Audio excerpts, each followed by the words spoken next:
that you forgot. Emotional safety is not a luxury. It's a need. You deserve to be somewhere where your nervous system can exhale, where your feelings aren't just tolerated, they're welcomed. You're allowed to ask, am I safe here? Can I be soft here? Can I be real here? The spaces that demand your silence in exchange for connection are not safe. They're survival zones, and you've outgrown them. You need warmth. You need presence. You need truth without punishment. These aren't weaknesses, they're birthrights.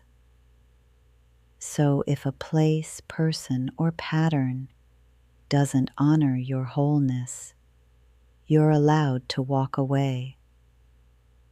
Let your next chapter be the one where you stop negotiating for crumbs of comfort and start choosing spaces that feel like oxygen. You've treated yourself like a puzzle, like a problem to fix, like you're broken because you feel deeply, because you still ache. But your emotions are not defects. Your processing is not a glitch. You are not a malfunction. You are a being with layers, with stories, with depth. Stop asking, what's wrong with me? And start asking, what happened to me? What have I survived? This is the shift from pathology to compassion, from diagnosis to dignity. You are not the problem. You are the one carrying the solution inside once someone finally listens. So today, let that listener be you. Let yourself be the space where no feeling gets shamed, where no part gets exiled. Because you are not here to be fixed. You are here to be held. And if that truth stirred something in you, Pastor Zion is waiting at 11 a.m. He doesn't tiptoe around pain. He meets it with fire, scripture, and soul. Let him remind you that faith and healing can live in the same sentence, that you don't have to choose between belief and emotion. He'll carry this thread forward. You just have to show up. Same grace, same truth, different voice. Somewhere along the path, you learned to suppress your needs, not because they weren't real, but because they weren't safe. Maybe love was conditional. Maybe attention only came when you excelled. Maybe emotions were dismissed, mocked, or misunderstood. So you adapted. You became hyper-aware of others, but disconnected from yourself. You checked the temperature of every room before daring to speak your truth. It's not that you're needy. It's that your needs were never welcomed. And that wound runs deep. It shows up in your relationships, in your overthinking, in your overfunctioning. But just because they didn't know how to hold your needs doesn't mean your needs were wrong. You are allowed to want, to feel, to take up emotional space. Relearning that isn't weakness, it's revolution. Today, we begin that revolution by naming the silence you were forced to survive. You don't have to collapse to deserve care.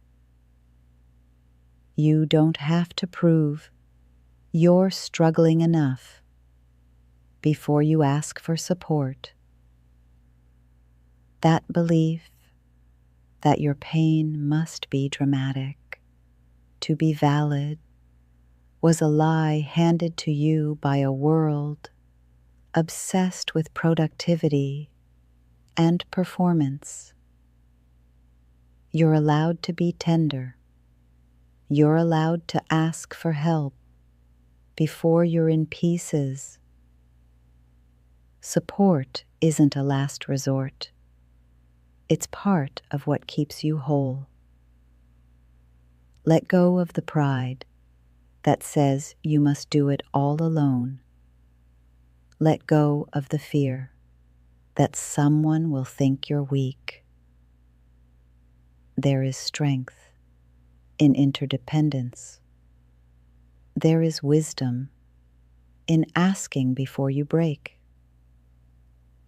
You are not a burden. You are a being worthy of gentleness. And every time you reach out, you rewrite the script that said silence was your only option. Disappointment is not petty. It's not dramatic. It's not weakness. It's a sign you were honest about your hopes and something didn't meet them. Maybe it was a friend who didn't show up, a parent who stayed emotionally distant, a partner who couldn't hold your truth. Disappointment lives in that quiet gap between what you longed for and what you received. It deserves to be felt, not rushed, not minimized, not swallowed in the name of maturity. You don't have to slap gratitude on a moment that let you down. You're allowed to grieve the version of love you were hoping for. Naming your disappointment doesn't make you ungrateful. It makes you human. So name it, and in naming it, you give your heart permission to heal honestly. They taught you to be selfless, to put others first, to sacrifice your feelings for peace. But in that script, you disappeared, and now it's time to return to yourself. Emotional needs are not flaws. They're signals, requests for connection, indicators that something sacred in you is calling out. Wanting to be seen is not needy. Wanting to feel safe is not dramatic. Wanting to matter is not selfish. You are not too much. You are not an inconvenience. You're a whole person with a nervous system, a heart, a longing to be known. You don't need to earn emotional support through perfection or performance. You're worthy of it because you exist. Repeat that to yourself until the lie unravels. You've been told directly or indirectly, that your emotions are too much, too messy, too disruptive. So you stuffed them down. You made yourself small. You learned how to cry silently, how to nod when you wanted to scream. But your feelings are not flaws. They're not problems to solve. They are data. They are signals. They are sacred. You don't need to sanitize your sadness or shrink your anger into politeness. You are not an inconvenience for having a nervous system that reacts to pain, to joy, to confusion. The people who made you feel too much were often not equipped to hold their own feelings, let alone yours. That's not your fault, and it's not your burden to carry. Your emotional world is rich. It's intelligent. It's honest. Let it breathe. There is space for your feelings here, all of them. You don't have to justify your healing. You don't need to explain your boundaries. You don't owe anyone a PowerPoint presentation about why you're different now. Growth can be quiet. Healing can be personal. Transformation doesn't need a witness to be real. Let people think what they want. Let them create their own narratives. You don't exist to make everyone comfortable with the version of you that's finally telling the truth. You're allowed to change without asking for permission. You're allowed to walk away without giving a closing statement. The old you explained too much to be palatable. The new you prioritizes peace, and that is a holy shift.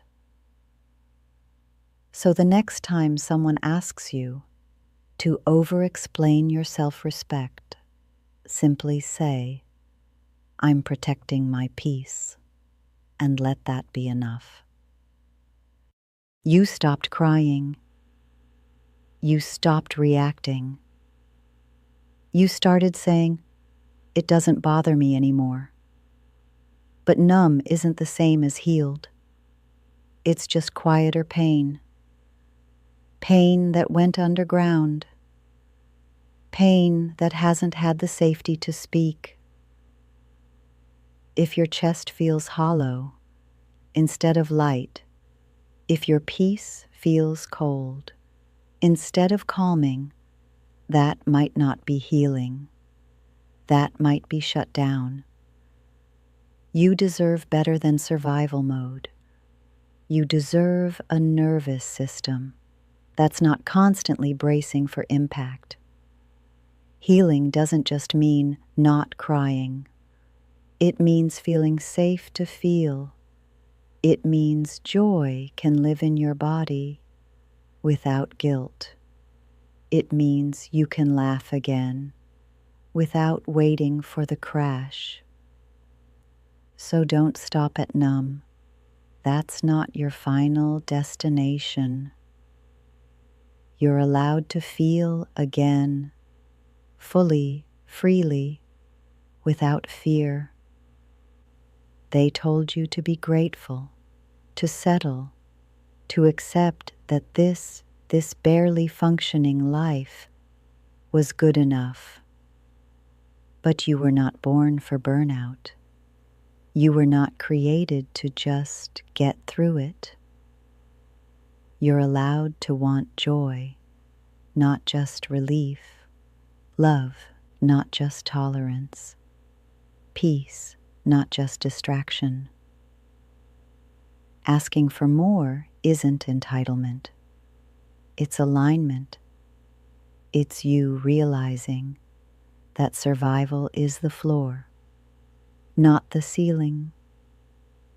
There's no gold medal for suffering in silence. There's no award for staying in places that drain your spirit. Wanting to thrive is not selfish. It's sacred. So, if you've been whispering, there has to be more than this. You're right. There is. And you're allowed to want it. You're allowed to reach for it. You're allowed to build it. There are needs you've buried, thirsts you've silenced, parts of yourself you pushed aside because someone once made them feel wrong. The need to be heard, the need to rest, the need to be nurtured, to be held without earning it, to be soft without apologizing for it. You were taught that certain needs were too much, that they'd make you needy, dramatic, selfish. But that was never true. They were just uncomfortable with your fullness. So you shrank. You internalized guilt for having normal human emotions. You mastered self-denial like it was a survival skill. But hear this, you don't have to abandon your needs to be worthy of love. Your need for tenderness, your need for consistency, your need for safety, they are not burdens, they are birthrights. So today, tend to them gently, patiently, like a garden that's been left too long without sunlight. Start watering the parts of you that have waited in silence. They're ready to grow. Your inner critic isn't your true voice, that harsh voice in your head, the one that calls you lazy, unworthy, not enough. That's not your intuition. That's not your truth. That's a recording, a loop, a ghost of someone else's fear. You weren't born doubting your value. You learned to. Somewhere between criticism and rejection, you started mistaking that voice for your own. But your true self speaks in a different tone, softer, wiser, kinder. It says, you're doing your best. You're allowed to rest. You are lovable even when you're not productive. That inner critic, it's trying to keep you safe by keeping you small. But you're not small. You're expansive. You're evolving. So when that voice gets loud, don't fight it.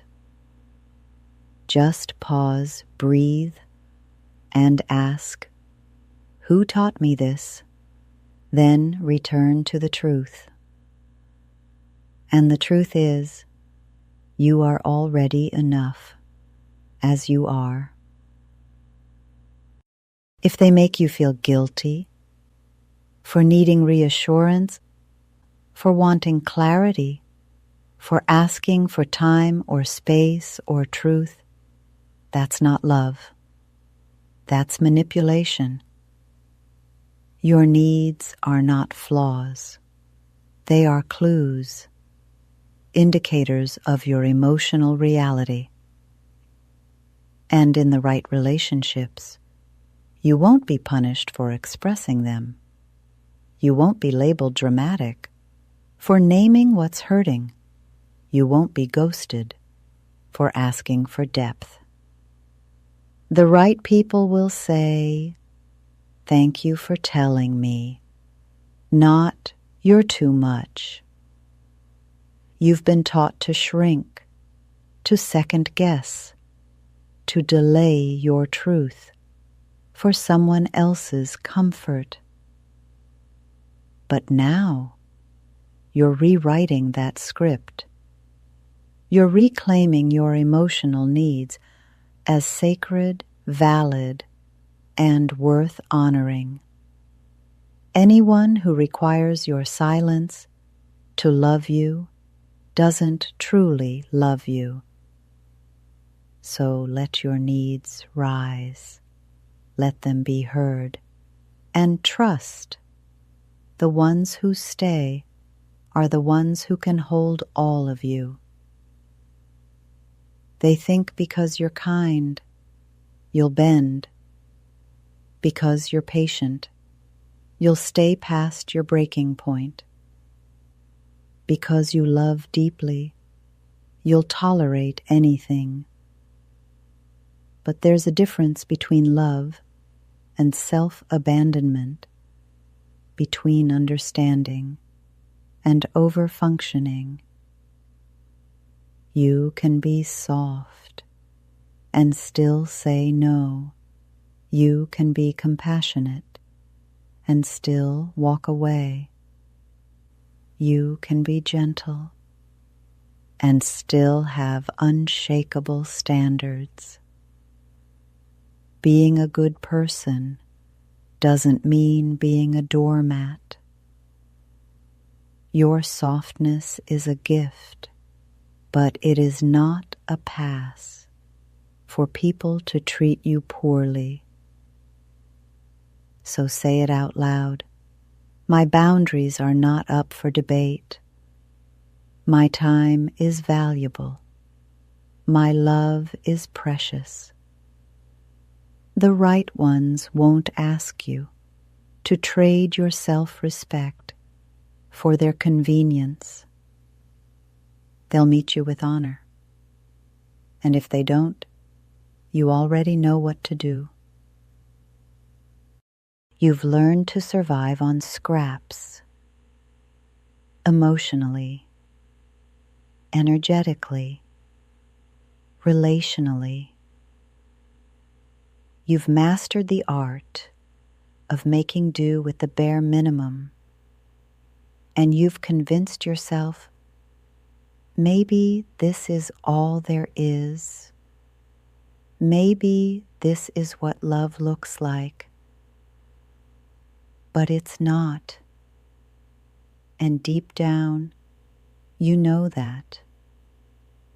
You're allowed to ask for more. More presence, more reciprocity, more truth, more safety. You are not too much for wanting depth. You are not greedy for craving emotional clarity. You are not difficult for needing consistent care. The bar has been set low. For so long, you forgot what high standards feel like. But here's your reminder.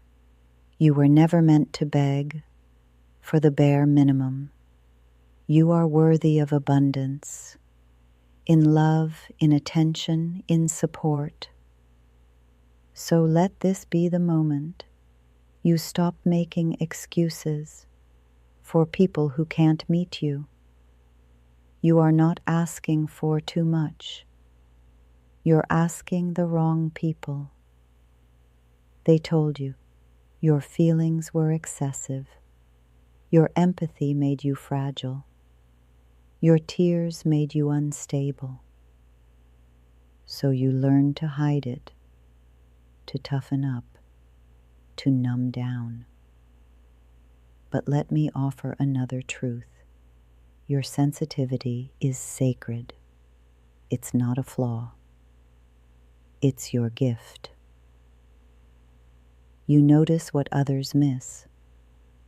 You feel the undercurrents in a room.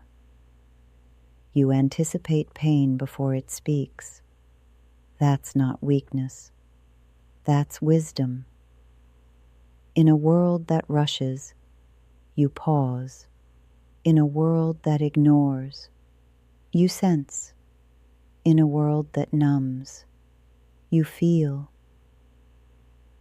That is power, not pathology.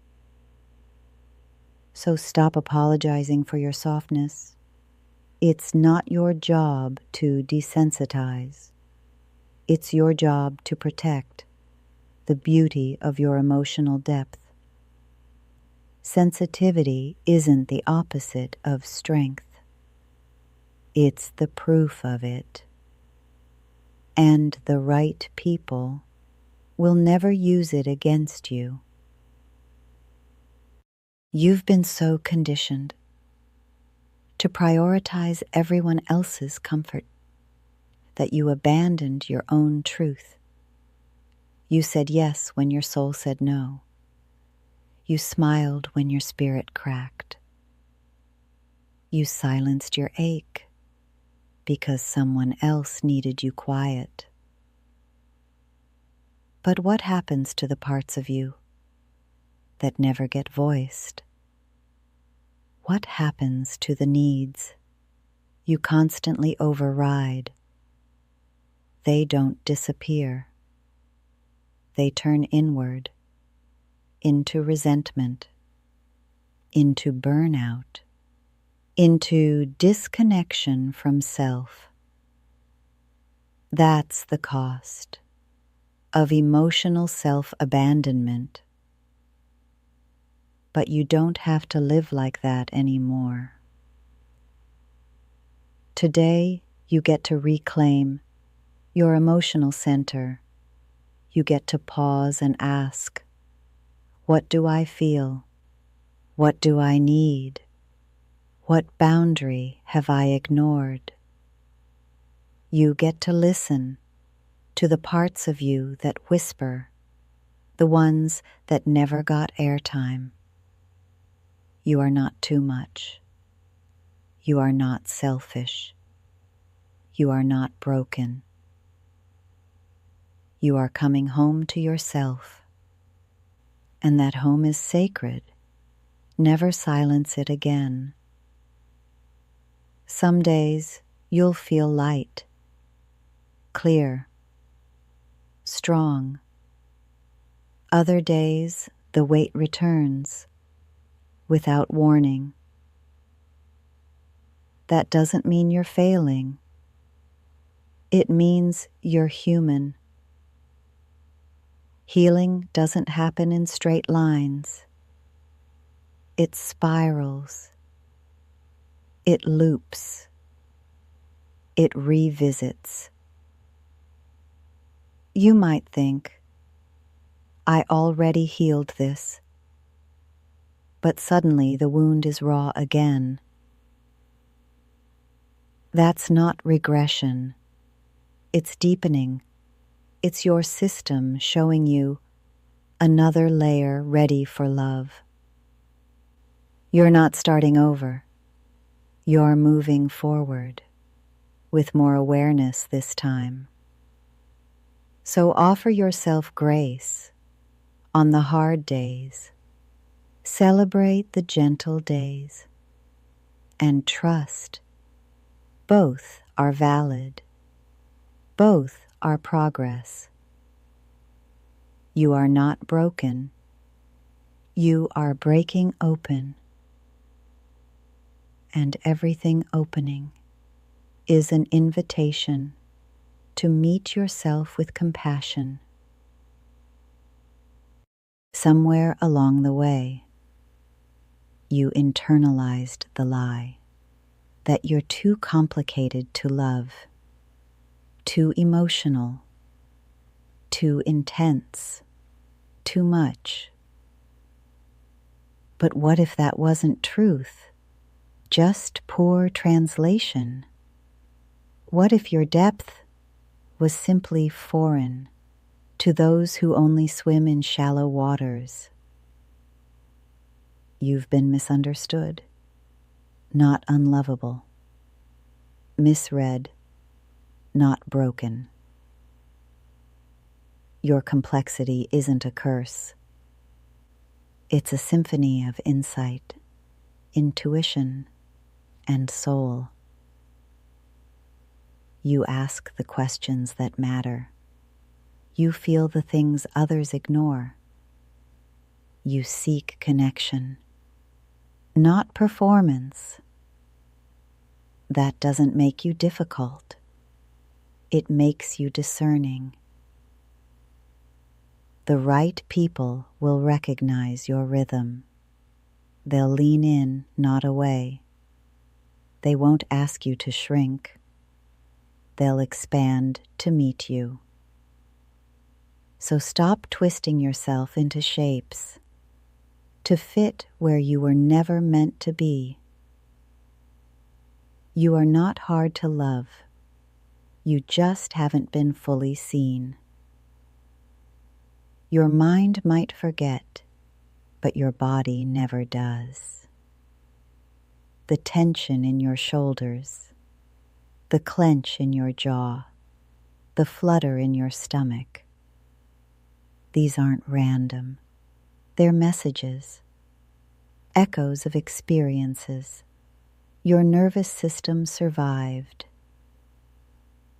Sometimes healing begins, not with logic, but with listening. To the sigh when you finally rest, to the ache when something feels wrong, to the calm when something feels right. Your body is wise. It has been storing truths you weren't ready to name, but you're ready now. Ready to ask, what are you trying to tell me? Ready to offer safety to the parts of you that have been on high alert for years. Trust what you feel, not just in your head, but in your chest, your gut, your breath. Healing is remembering, and your body is the first witness. You've spent so long trying to be strong,